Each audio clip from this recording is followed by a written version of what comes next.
Welcome to another edition of Inside Guyana. Today in our studio we have two prominent Guyanese representing a political party in Guyana. So please join me in welcoming them to our program Inside Guyana. Mr. General Secretary of the Queen's Chapter of the Alliance for Change. Welcome to the program Inside Guyana, sir. Thank you very much, Rudy. And Mr. Colin Haynes, the Director of Youths in the Queen's Chapter of the Alliance for Change. Welcome to the program Inside Guyana. Thank you, Rudy. It's my pleasure. Let us start off with the end of the last general elections in Guyana. We heard a lot during the campaign period here in the diaspora that the PPP government was corrupt. And that is why they should be removed. They're incompetent. They have cronyism, rampant cronyism, bringing their friends and family there, giving them contracts here and there. And the people believe that, and they voted for the coalition government that was campaigning for change. Now they're in power, and unfortunately, or fortunately, we haven't seen any of those PPP officials charged or in jail as yet. So it is very important to let you know that the diaspora is very concerned, and they probably believe, some of them believe that you are your AFC and APNU have lied to them during the campaign about this corruption thing. And maybe there is some corruption, maybe it's not enough to charge them. So how would you, Mr. General Secretary, address this issue and concern of our viewers in the diaspora here in New York City? Thank you very much, Rudy. First of all, we must understand no country is corruption free. Nobody can say to me that even until now, Guyana is corruption free. But any proper investigation that is done requires time. I don't know if you remember when the FIFA investigation was done with the American officials. It took more than 5 years for the FBI to get a conclusive case to close on those people, Jack Warner and those people, to get them indicted. My take on it, I'm of the opinion that I think things are moving too slow. I mean, especially on these investigations. But a government has a choice. You can either look backwards or you can look forward. I believe that wrongdoing should be investigated, but it should be investigated by the professional team, meaning the police, the State Asset Recovery Unit, whichever other investigative arm of the state. Let the professionals focus on that and let them do a professional job. It shouldn't be a political witch hunt. And the political leaders should focus on the future, which is growing the economy, making sure that the good life is created for all, taking care of the proactive things to take the country to a different level. But I believe, especially with the case of the $600 million cash depletion from the former office of the president by a minister, a female minister, the case is going from the DPP to the police, from the DPP to the police, from the police back to the DPP. It is kind of frustrating even for me that such an easy open and shut case is taking so long. But this brings out a more important point. The depletion of the capacity of the state, both past and present, to be able to execute sometimes even elementary functionalities. So our investigative capacity to investigate white-collar crime is stymied. I mean, it's clearly a revelation that a simple case whereby you have all the evidence and all the receipts and the cash, how the cash is going out of the office, the former office of the president, to this individual, allegedly, and this case cannot be closed. So it is frustrating even to some of us. So what would you want to tell our viewers on this subject?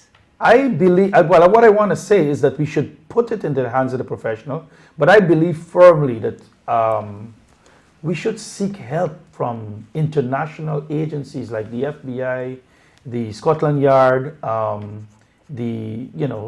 to help us to take these cases to conclusion, because it is clear that the investigative arms of of those agencies, the DPP, the police, is very weak, extremely weak, I might say. Okay, so let us move on to Mr. Colin Haynes, sir.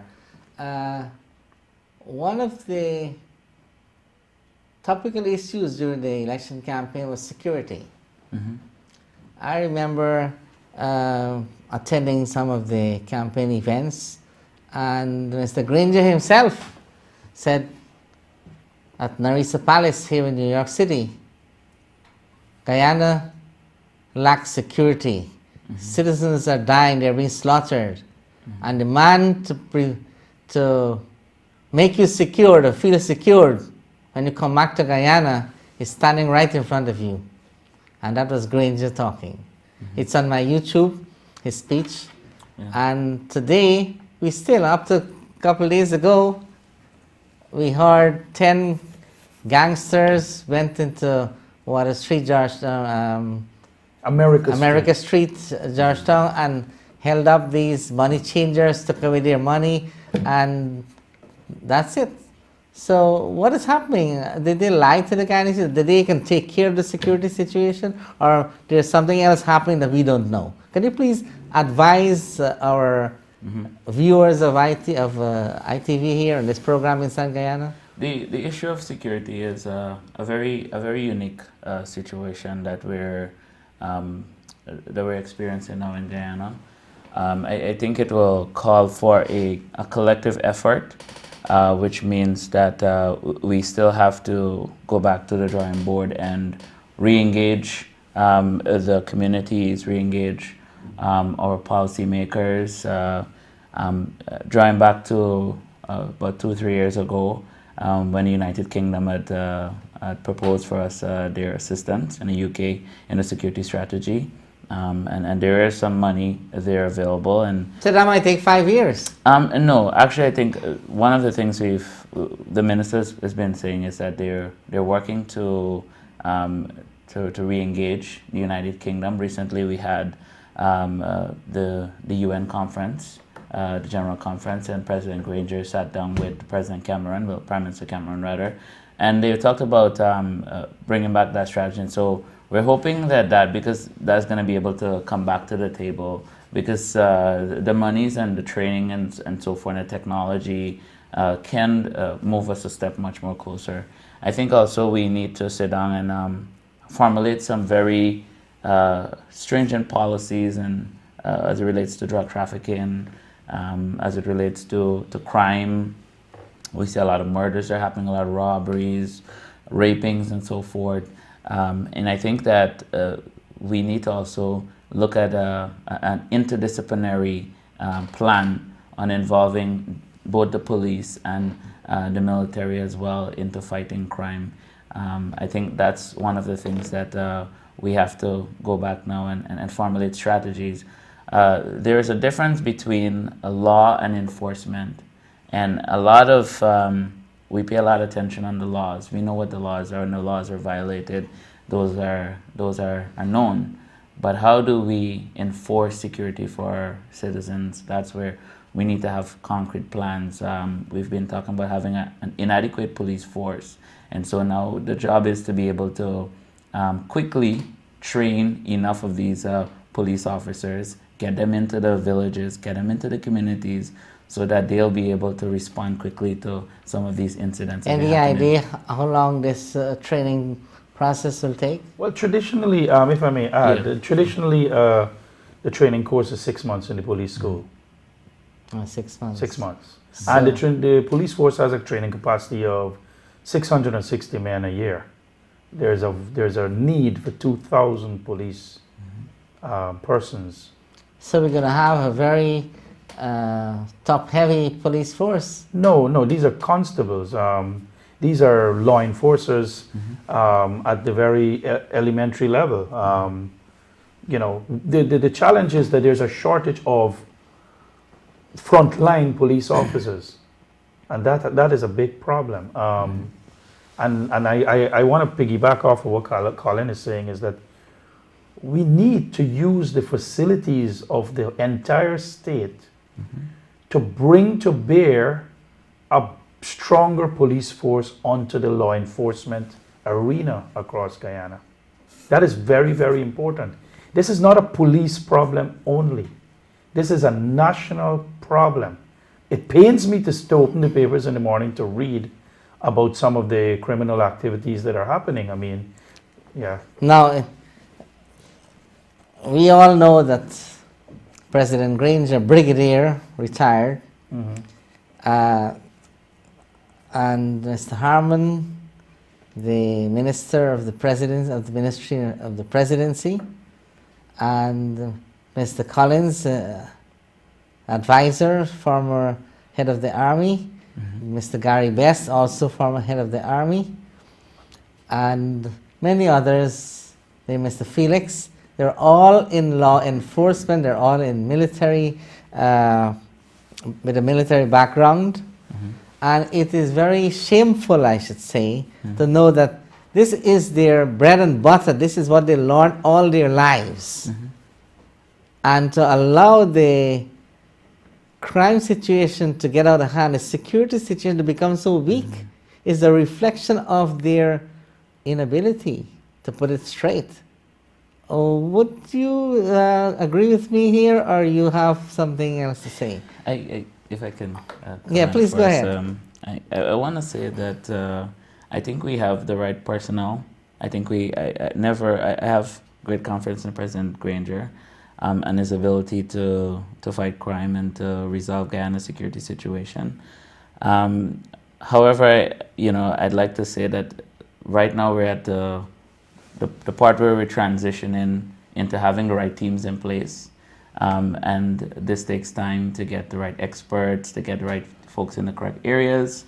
Along with that, we need to, fast track formulating these concrete plans, getting all of our partners together, like we've been talking about the UK, and getting the police force, collaboration with the GDF and so forth, and we have some, so they're putting things in place. Yeah, I think things are being put in place. Our Minister of Security, I hope they can speed it up, because it's taking 6 months already. Well, Rudy, we've taken over a very corrupt, a very bad a government, a very bad security sector, and for 1 minute we have to think that this will take some time. And I know there's a general expectation on the ground that things must happen right away. And I know that these guys are working. Never I'm going to question our president's integrity or his team's integrity. I think they are committed, they're dedicated to the task. No one is questioning the integrity. What we're looking at the facts. The facts that the crime situation is But Rudy, if I may jump in, not being controlled yeah. as swiftly as we expected. We say we put this guy there, he tells us he's going to do it. That doesn't mean they knew what was happening. They knew that there is a security problem in the country, and from the time they get there, they should have people expected them to clamp down right away, because they know what the security situation should be. Yeah. Rudy, I want to jump in on that point, because I think we do have a good team. I think we have a better team than what was there before right now.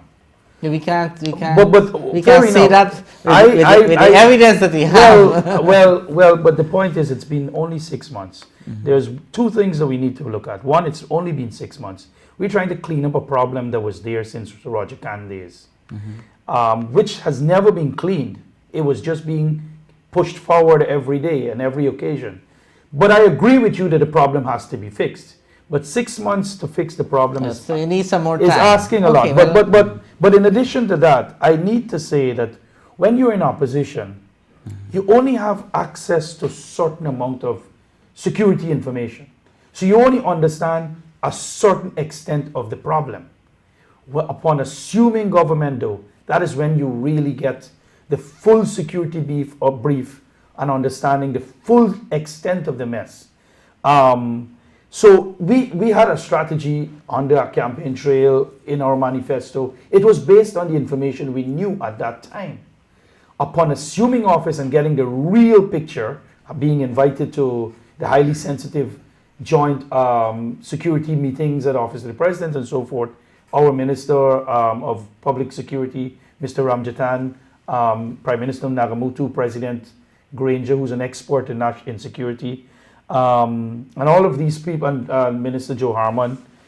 Now, when they're seeing the full extent of the challenge, they had to do some tweaking of the security strategy to accommodate the reality now. So that took some time, and it's evolving. I mean, one of the things I've noted, even though I said to you, I'm extremely distressed when I see my Guyanese people being brutalized. But one of the things we need to note, there is a slow but consistent growth in the capturing of the criminals. Now, we can capture criminals two ways.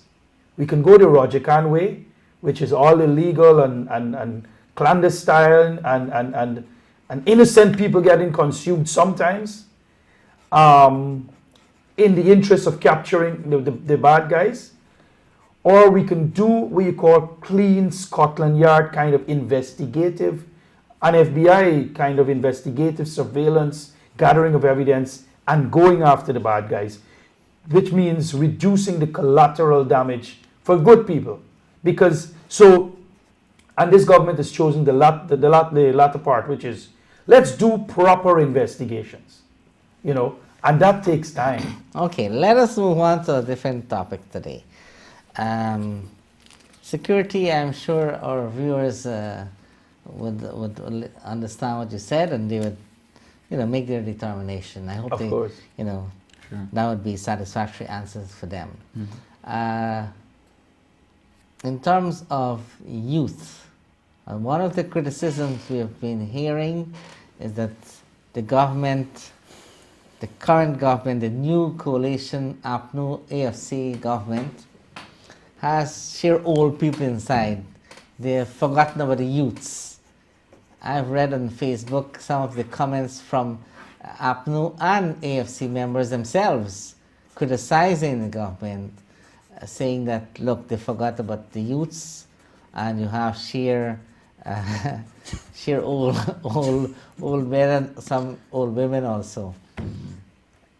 So what is going on? Why are they not including more youths into this administration? Do they have something against youths? I don't think the current government has anything against young people. Let me bring this point, since you're opening this He's the director of response. youth. You're the director of youths. Yeah.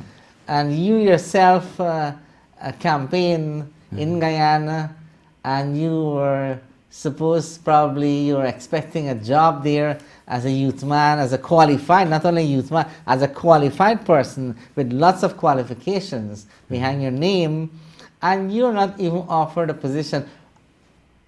But instead, people less qualified than you and not as youthful as you are given positions. So what is going on? I think generally with our young people, the expectation from our campaign was that the youths would be more involved in government, which means at all levels, cabinet, parliament, boards, agencies as well. And I think that we have deviated a bit from that expectation. I'm still the work of the cabinet. The cabinet has already been pretty much assigned. Our parliament is pretty much a done deal. But I still think that there's a unique opportunity for our boards to have more youth representatives on our boards, and also we have with our upcoming local government elections. I think it's a great opportunity to re-energize our young people. A lot of our young people back home are basically saying that we are getting the more or less the same thing. We had marginalization of our young people 20 years ago in the PVP government for 20 years now. And going forward, we're still having the same thing. I know President Granger has been a fierce advocate for young people. And right now, I think that one of the things that they have to be looking at is how to re-engage our young people, and which means that in our selection for upcoming agencies and boards, we need to get our young people involved. We also need to have the conversation shifted to have more young people in areas such as these NDCs, these local government organs as well, and also understudies within the current government. I think we could have our young people playing that kind of role there, understudying for the next upcoming ministers and cabinet and parliament and other agencies. It's a very. So you're happy with the current situation? No, I'm not happy. Okay, you're unhappy then. I think they've deviated a bit from the expectation. I think a lot of the young people are not happy, and I certainly agree. So what are with some them. of the recommendations that you will make right now? Well, I think we still have some boards that we need to appoint, and I think on every of those boards we need to have at least one or two young people. And the problem with us as young people is that we're not just looking for work. You know, I don't just want a job, but I think we want to be able to make a meaningful contribution to the social, political, and economical development of our country. And that's a unique opportunity. And in the agencies as well, we need to have, even if it's not at the director level or the head level, but in the understudies such as supervisors, managers. I had a unique opportunity to talk to many young people in our country who I think is very qualified and very capable of attaining these positions. And I think moving forward, especially since we're on the cusp of local government election and 2020 is not too far in the distance, I think we need to make a move soon as possible. The other thing is our national youth policy. For about 20, 25 years now, this has been a monkey on our back. And no government has been able to implement a national youth policy, which will correct some of these fears that we have and some of the errors we've made. And so as soon as we have that central parliament and have that implemented, I think our youth will see great. How soon can the population expect this to happen? Well, I've heard that there's a draft currently in place. Our youth advisor, he's working vigorously in retooling a draft, and I think maybe sometime between now and the end of the year we will see that coming up on the parliamentary agenda. Okay, Mr. Colin Haynes, let us hope so. Mr. Sesnarayan Singh, General Secretary of the Queen's Chapter of the Alliance for Change Party. Sir, we have heard during the campaign also that the diaspora will play a very important role, and the diaspora will be included in everything that is being done in Guyana. And we're going to have a ministry of the diaspora, and we're going to have a department, of the diaspora, whatever, department of the diaspora, of whatever. We're going to have diaspora participating. The AFC and the APNU have not even come back to Queens to say thank you to the diaspora. They seem to have forgotten the diaspora completely. Would you explain to our viewers of this program inside Guyana, what has really happened since they won the elections? Well, there's no. Why are they forgetting the diaspora? There's no excuse for not coming back. I mean, but what we have to explain the process. The AFC and the APNU AFC coalition government did actually go to Toronto and met the diaspora there. It is my understanding that one of those kind of activity is being planned for the Queens area in the near future. Rudy, I remember being as a management committee member of the AFC as an opposition person, and it is so much easier being in the opposition than being in the government. Mm-hmm. And this is a reality. And it is also very important to understand that a lot of the foundational work to repair Guyana has to be done now. No, we're talking about diaspora. Yeah, Let us but focus so on I'm the just saying diaspora. that this is why I know some of the leadership, because the people want to see ministers and senior leaders out of Georgetown. They don't want to see, AFC New York members. Why not? You want to see everybody, but you want to Well, see yeah, anybody. yeah, but they would Say prefer something. they would prefer to get a message coming out of Georgetown. I've offered the AFC and APNU politicians, whenever they come to New York City, come to my program in Guyana And talk to the address Guyanese to the people. Guyanese people. Well, I will make sure that And information. they have not been responding. I'll make sure that information is going out to them, because it's very important that we keep engaging the diaspora, because one of the things people need to understand, the diaspora is extremely important to Guyana's future. Right now, $400 million is pumped into Guyana as remittance every year. That is not chicken feed. That's serious, serious money. And this is what is being reported. We're not talking about the remittances where you send with Auntie Jas through the plane that is not reported. So it could be even a bigger figure. But there's $400 million reported that went through Western Union, MoneyGram, and those agencies, Laparcan and so forth, that is captured in the official system. So the diaspora is actually funding major sectors of the housing program, major sectors of, like, especially around school time when kids have to be refitted. The diaspora is funding a lot of this, clothing, so education. A lot of people over here are paying for youngsters who are at UG, paying some of their fees or a part of their fees or a whole of their fees.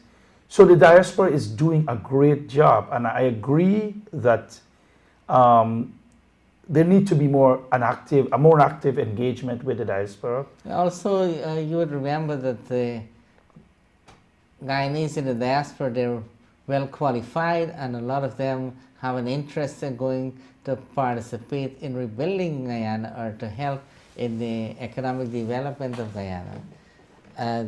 No one is talking to them. There are no opportunities. Something is wrong. Well, I mean, for there to be opportunities, you have to have vacancies. And I am disappointed in one area, and this is the area that I'm really concerned about. Is that, look, Pierre Trudeau just won, not Pierre Trudeau, Mr. Trudeau's son, Justin Trudeau, just won the elections in Canada, and immediately 7,000 officials who had alliance with the previous administration, They resigned. Yes. They created an opening now for new blood. It don't necessarily have to be political blood, but new blood with new ideas. That has not happened in Guyana, even though there's this allegation of a witch hunt.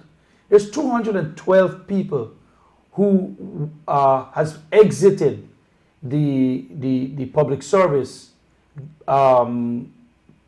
through measures where they're being asked to please leave, like Mr. Raj Singh, please leave because you're persona non grata in the system anymore because of what you've done to the system. Or the head of GPL, Mr. Dindial, who, there's a message and a myth that is going around that says, these guys did add value. You can't add value if your package was 22,000 US dollars a month, or your package was 30 million Guyana dollars a month, when the ordinary person is working for $50,000. What can you be doing in the case of Mr. Dindial to make you eligible for $30 million in salary when the ordinary woman, the ordinary constable in the police force is earning $50,000? So there is clear cases where we call political cronies who had to go. Only 212 of them have gone.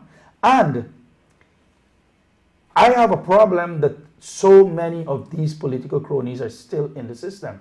It goes to show that, President Granger and probably they are there because they do a good job. I do not think so. I think some of these people have switched. Political opportunists, they've switched. And they have said nice words. That means they've been doing a good job. If you accept them and they switch. well, switched in a way for their personal survival at the expense of the state. Yeah, but if the state is going to allow them to switch, Well, that's what I'm saying. despite the fact that they're That is what I'm incompetent. saying. I'm saying I think the state need to take a more consistent approach. Probably they pay their way through the switch. I don't know, but I think the state needs to take a more consistent approach in allowing some fresh blood in every sector.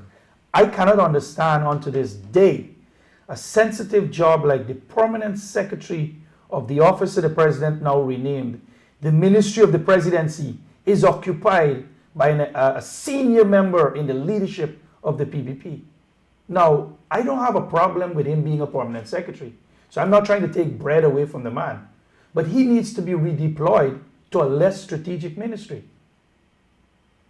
And let somebody who is more favorable to the political leadership to occupy the position at office of president. Yeah, but that's a prerogative and decision to be made by Mr. Harman and Mr. I Page. agree, but the point is, I'm saying this is the reason why there's a perception and maybe a reality in the diaspora and even in the local professional class in Guyana that enough opportunities are not being created for young people. No, or they're also saying that these guys didn't do anything wrong. That's why they're still there. Mr. Khurshid Sattar is still there. And there's enough evidence to demonstrate that there was less than professional behavior. Yeah, but in those areas. maybe that's not it's enough. all public knowledge That's now. not enough to replace them. It seems. Anyway, let us move on. So the diaspora is not being encouraged as much as they expected. But we're hoping that the system will evolve. Like one of the push that is being done now, there's a push to have a consulate in Queens, which is a very, very important thing, especially. Well, on that subject, let me advise you, there wouldn't be a consulate in Queens. Well, there's a push. Because There's a push. international consular regulations would not permit it. There's a push For many reasons, including security reasons, which is number one. Well, I mean, I think any situation. This was discussed before in many but forums. there is a they have it push. in Manhattan because of security reasons. That's why it's there. But there is a push, and the point is, let's see where the push. No, I hope they don't push that because they're wasting time. Okay. Anyway, let's say, Mr. Colin Haynes, let's talk about, you spoke about youth health care. More and more people are still dying in Guyana in our healthcare system, in the care of our healthcare officials. Why is this so under your new coalition government? I think and what can be done to improve the situation? So. Well, previously I stated that our healthcare system is in an institutional crisis. And when I alluded to that, I was talking merely about effective training and education for our health professionals, also service delivery, quality assurance. Those things are lacking. No, but it all stems from the top. Now we are talking politics. Well. Also with that comes some of the ills of the previous government. We've had a lack of proper procurement of our medications. We had the case where one of our PS, the former PS of the Health Ministry, had written a check for $2 billion to deliver drugs with no returns. And that's totally against what the and the contract is he in jail now or not? He's been relieved of his duty. Relieved of his duty, but not in jail. And this is I think this is one of the areas that we're erring in. I think we need to have this being reviewed and looked at very quickly. And Criminally. Right. And I hope that people are suspecting now that since these guys are not being charged, that they took some of that money and they paid off. I can't to get off. I can't say. No one is saying that, but these are rumors. But what I think has to happen is we need to ensure that our institutions have the essential leadership that it needs. So the PS is the chief accounting officer. He's essentially the head of the Ministry of Health. Public service. Right. Or any ministry, right? Okay. In this case, the Ministry of Health. And so all of his decisions that he's taken in accounting, he has ensured that those, at the end of the day, are accounting for the services that we're delivering. He was relieved of his position. He was relieved of his position. So why did they use you to replace him? Well, Rudy, look, I've always said I'm free and I'm available. You're an honest man. Rudy, I've said I'm free and I'm available to take whatever position I'm called to do. But I think that there is also a lot of other folks who are competent and capable within the health sector as well. And now they have the deputy who is acting, and I'm quite familiar with the DPS, and I think he's a good man, and I think we should give him some time to sort these things out as well. As well, looking politically, our procurement system has been terrible. We've had a monopoly being done by, I let Dr. Bar Jaglio's friend, who's been procuring all the medications. And so we're buying ketoconazole for 15 cents.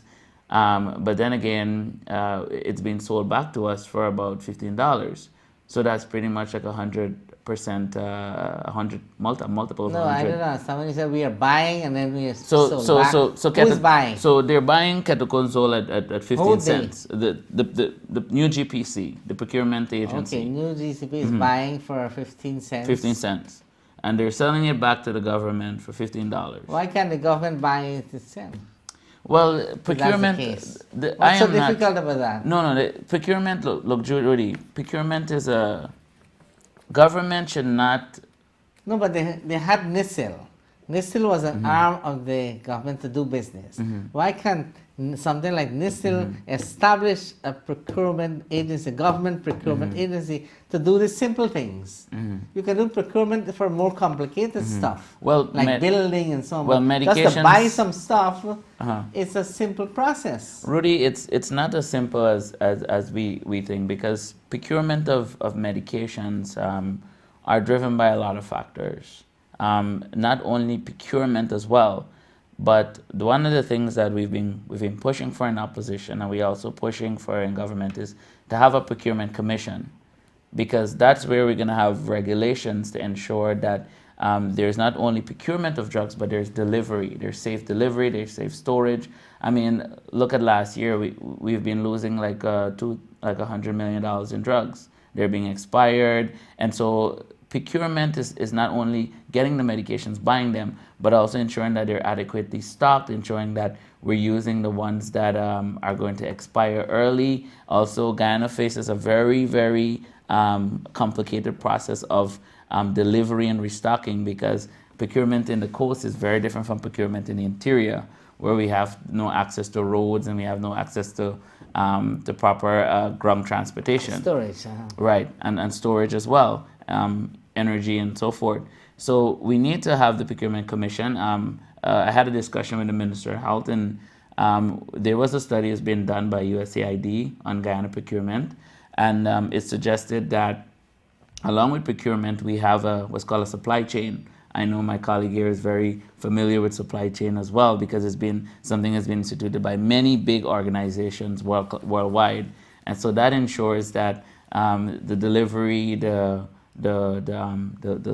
warehouse, the stocking, the storage, the delivery, the repacking, it's a chain, so it goes all around and comes back to being able to we procure. understand that, Mr. Colin Haynes. Now let us move on to education. But before you move on, I just want to add 2 lines on this thing, because I know, I see the idea is to create a transparent and accountable procurement system. And I just want to park some numbers in the viewer's space. Guyana, for the last 10 years, have been spending about $5 to $6 billion in procurement of drugs. As Colin said, about $100 million of that have been lost every year. But the system that they set up using these special friends, they call them Mr. Best Friend, is that in January once, or February, March, whenever the budget is passed, that full check for $5 billion was paid to Mr. Best Friend. right? Well, not all of it, because whatever was entitled to him is paid to Mr. Best Friend, and then he has the year to deliver on it. So he gets our money, He's prepaid. and he's prepaid, and the Auditor General report has found many years where he didn't deliver the full amount, and it rolled over to the next year. So he's using our money to finance his business. But the other thing is, 80% of the procurement of medical supplies in Guyana was given to one man. And they have dozens of other professional companies who can do a job also in a competitive tendering. And most of that 80% was done by a sole sourcing, which says, I come into the room and say, you, Rudy, I only like you. I don't care what everybody else is going to sell me for. I'm going to buy from you and only you. And because of that, as he recognized, we were paying multiples of the value for medical supplies that is the market value. For example, the same Ketazone he was talking about. You go to Rajpal Drug Store, it's $200 for a tube, but yet the government of Guyana was paying $2,000 for it. Perfect. So it clearly recognized it was a money machine for Mr. Best Friend. Yeah, so that is a culpable. But that has offense. changed now. So you see, that is one of the things that we can really credit this new government with, Right. because proper opening tendering is being done for the purchase Right. of medical supplies going forward. So which means the other players will get a chance to tender and also win.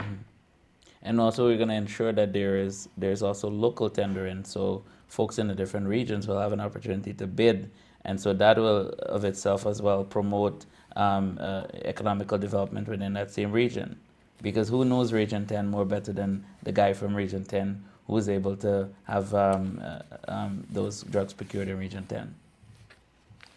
Anyways, let us move on to education. You guys have a lot to say about procurement, and I think it's very clear that the Procurement Commission must exist, True. but it cannot exist unless the opposition Two-third majority.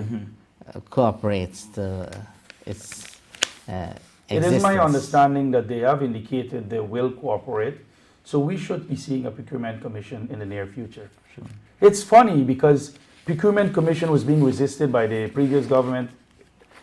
Local government elections was being resisted by the previous government, but all of a sudden they're fully on board now to getting these things done. But that's fine.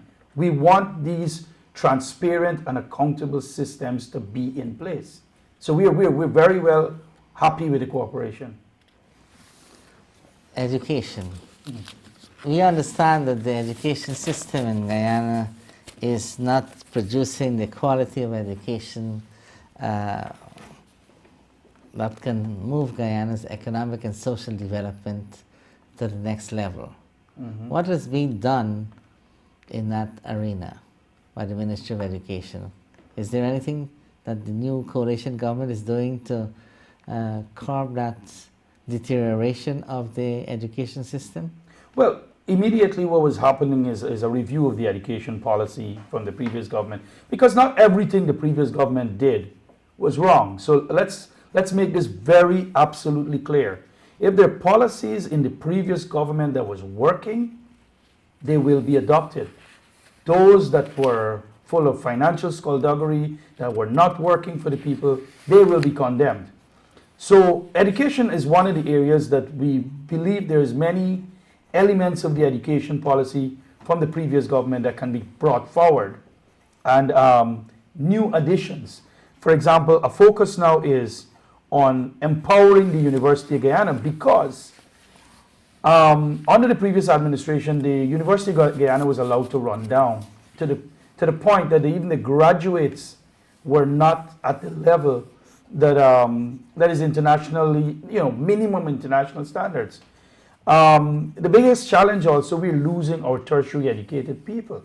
80% of our Guyanese who are tertiary educated are migrating out of the country. Of course, this has been happening for years. Not all of a sudden it started happening. So you're left with under 20% of the tertiary educated people to roll out the developmental plan. The other thing that we have to focus on is a lot of emphasis has to be placed on mathematics and sciences. And the new Minister of Education has indicated these are the areas that he will be paying a lot of attention so that we can build a new entrepreneurial class driven by science, driven by the idea of creating new things and not just, liberal arts. Liberal arts is important, but we need much more than liberal arts. We need agriculture sciences, we need engineering skills, we need the natural sciences skills, the medical field. These are the platform that we can create the new Guyana from. But Mr. Sesnarayan Singh, you're saying we need all these scientists and qualified people and so on. When we have our own, your friend, your colleague here, Colin Hayes, with all his qualifications, and he can't find a job in Guyana. So what is this qualification going to do for Guyanese when they have it and they can't find a job? I think we have to understand that it's a process. And I mean, every Guyanese have to some extent. Guyana is a rich country, so the ideal is it should be able to take care of all of its people. Guyana is rich in natural resources. It is rich. The point is whether we're converting that rich from potential to reality. So the idea is to be able to move on that transition, creating the richness from the potential to the reality. And I agree that there's a lot of young people, both in and out of Guyana, who want to contribute. You see, I don't think Colin is looking for a job. I think Colin is looking to contribute to the development of Guyana, because Colin has a job in the United States. So let him stay there. I mean, that's a personal choice, but I think people... He wants to go back to Guyana. He has a love for his mother country. Yeah, but he wants to go back to Guyana if he gets a job. I think, look, It's Rudy, not Colin. Rudy, tell our viewers your personal situation. Rudy, we know that you have a job. I just want to go back. And you're not begging for a wanna job, go back to but you the- expect to get a job in Guyana so that you can better contribute to your people and your country. Well, I think that what I've always said, and I've had a unique opportunity to contribute to Guyana over the last couple of years, and I'm still looking forward to continuous engagement. I think that a lot of our young people want the same. We don't want just work, or they call it Guyana work. We want to be able to make a unique contribution to our country. In the area of education, as we were talking, and I just want to piggyback on what Cez was saying, recently we've integrated education with the Ministry of Youth, Culture and Sport. So now Ministry of Youth, Culture and Sport is a Department of Education. And there have been many criticisms. They brought it back like what it used to be? Yeah, like back in the 1970s. Now I'm seeing some of the value of that, because looking at youth sports and culture, it has a very good opportunity to reintegrate back into our schools, reintegrate back into our communities. So now we will be able to see more youths getting engaged in sports from the school level in the communities as well. Also, I know Dr. Rupanarayan recently has been talking about having more counselors being trained and being placed into schools, and this is going to be helpful for suicide, because as you know, we're ranked the top 3 country in suicide, and that's a terrible public health problem. And so having access to counselors will assist in the prevention of suicide. And in terms of the University of Guyana, we've said that the University of Guyana is facing an administrative crisis. So we've been making moves to remove the political interference and have a UG board that is professional, that will be able to manage effectively. Well, why don't we have free education like it used to be? Well, look, from 1976. I think from that kindergarten to university. Why are you charging people to go to university now? Why don't you make it free again? That will lie in funding. It will lie in a lot of how the funding structure is set up for University of Guyana. Also, education in Guyana, at this point of time, compared with the global market, is relatively cheap. It takes between $100 to $1,000 to $1,500 to send a student to school per semester. So 2 semesters, we're looking at anything between $3,000 and $4,000, and that is very cheap compared to my education costs that I've paid for in a year. And so I think with that also will bring back a public service. So having our students go to school for free, with the expectation that they'll be able to integrate into society and be able to serve into different ministries and administration, different agencies and so forth. It's a good move. I think it's something that needs to be reviewed at, and there's a lot of work to be done. Well, gentlemen, let me say that it was nice having you on the program inside Guyana. Very nice conversations. I hope your views will be reviewed by the relevant authorities, and our viewers will be discussing some of those issues that you raised and probably your answers, and make some comments on them, probably on Facebook and YouTube. All of this will be aired there, and the government of Guyana will be also looking at it, so see what they can probably grasp and learn from that. And it might be just interesting to see how they would respond to all the advice that you're giving them on this program inside Guyana. I hope they don't take me to task that I was just trying to bring out the issues here done a good job. so that you can give the answers and that the people want to hear. And You're the people ought fourth to estate, hear. Yes. And you have a very important role to play I like to bring out the in the actual development of Guyana. bring out the actual questions that are circulated in the diaspora, especially, and so that people can feel free to talk. Before now, people used to be afraid to criticize the government or to say anything against what is happening because they were afraid that they will be victimized and all of that.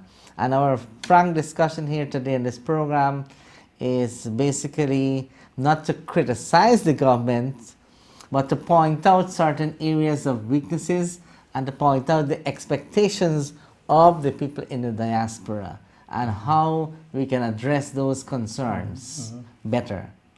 So once again, and now before we close, I want to give you, each of you, an opportunity to look at our viewers in the eyes and give them your final closing statement or remarks. Please, Colin, starting with you. Yeah, as a young person who grew up in Guyana, we would have, for the last 25 years, we would have had to face some of the gross injustices in our social, political, and economical situation in Guyana. And from the institution of our new government from May the 15th, 2015, presents a unique opportunity for us to address issues as it relates to education. We need to make sure that we have the resources in place for our children to be adequately equipped, and so that there's a learning environment where they will feel safe and they will feel empowered to go out and become the best citizens there is. As we spoke about health, we talked about our health system as an institutional crisis where we need to act swiftly and effectively in ensuring that we have adequate training, service delivery, and researching new innovations and methods to tackle some of our issues. Our young people have Sarawat been very supportive of our current government, and so they expect that there is greater political involvement at all levels, both nationally and locally, especially in our upcoming local government elections. And so the task of our government today is to ensure that our youth development is on the sound path that will move our nation forward and will continue to build prosperity for all Guyanese. Thank you very much. Mr. Sestarayan Singh? Yeah, Rudy, as a professional, You're speaking to the audience. Audience. Viewers. As a professional, it's my dream that basically that we can all contribute to the transformation of Guyana. It is extremely important that the diaspora is better integrated into the national development of Guyana. My vision is that I see a greater amount of young people and women being involved in national life. And I hope that a greater percentage of the candidates in the local government elections will be young people under 40 and women. I believe that this is the opportunity to correct any misinterpretation of the dispensation over the last 6 months. There is a school of thought out there that that not enough young people and not enough women are in government, and it's a fair call. And I believe that the local government system should be, and the local government elections should be the avenue to get the younger villagers and the younger women in the village, and women as a whole, to step forward and take control of their community, the welfare of their community. Because at the local government level, you deal with micro issues. As an incubator to training them. So my vision is that by 2020, Guyana will be much closer to the good life, and I am grateful that we have a change of government, because it gives both sides of the divide an opportunity to introspect and reflect on this question on how we can make Guyana a better place. Thank you very much, Mr. Sestharayan Singh, for that comment and your final word. We have been watching the program Inside Guyana. From us, from our cameraman, Mr. Ravi, and the crew back there, Prakash and others, we want to say thank you for watching. Until next time, this is Dr. Rudy Jadoopat wishing you all the very best.